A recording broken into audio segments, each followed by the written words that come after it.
addicted, and I was living in a flea-infested room, and I had nobody that cared about me, and I knew I needed some kind of help, you know. And she said, "Are you all right?" And I goes, "No, ma'am, I'm not." She goes, "What's wrong?"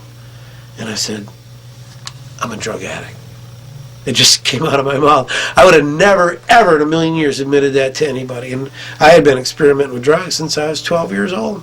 But I never really knew that or would admit that I had become dependent on them. And so she said, "Do you want to come in for a minute? I know somebody that might be able to help you, you know." And she called this guy who ran a Christian halfway house for men, just men. And he agreed to meet with me either the next day or the day after that, I forget.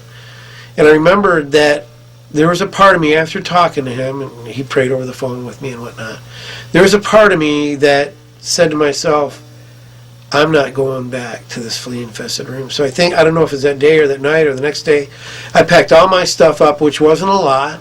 I did have a little 6-string guitar that I'd learned to play. The irony of it is, I play music for the Lord now.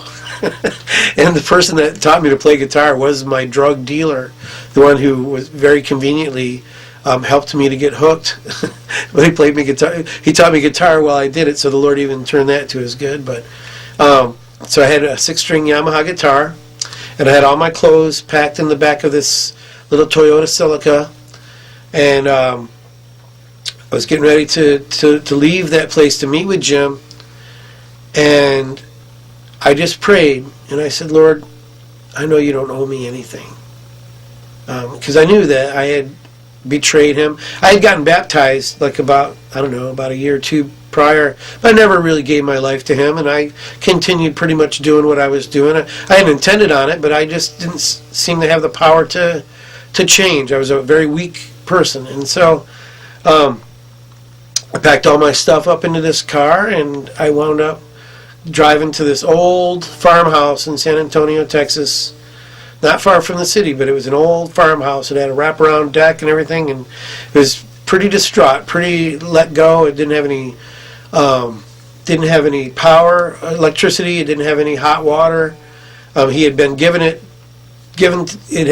to this man named Jim through this ministry, and he began taking in young men, you know, whether they got out of prison, whether they were drug addicts, just anybody that just needed to get a hand up for whatever reason.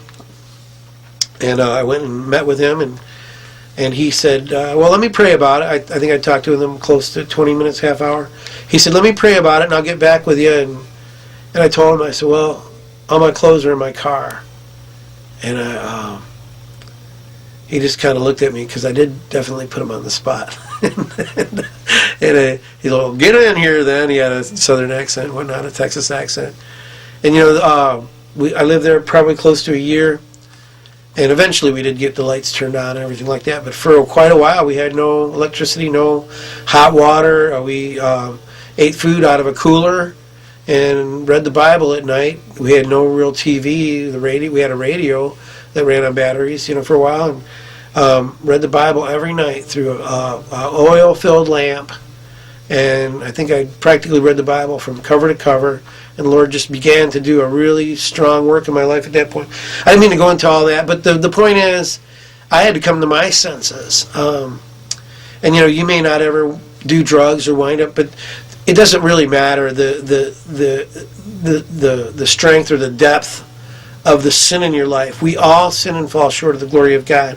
And we all, to one point, walk out on Him to a degree. I pray that you never do. If you haven't and you never do, great. But for the most part, everybody, you know, wanders at times or walks out on God. And the beauty of it is that the Father never stops looking for you.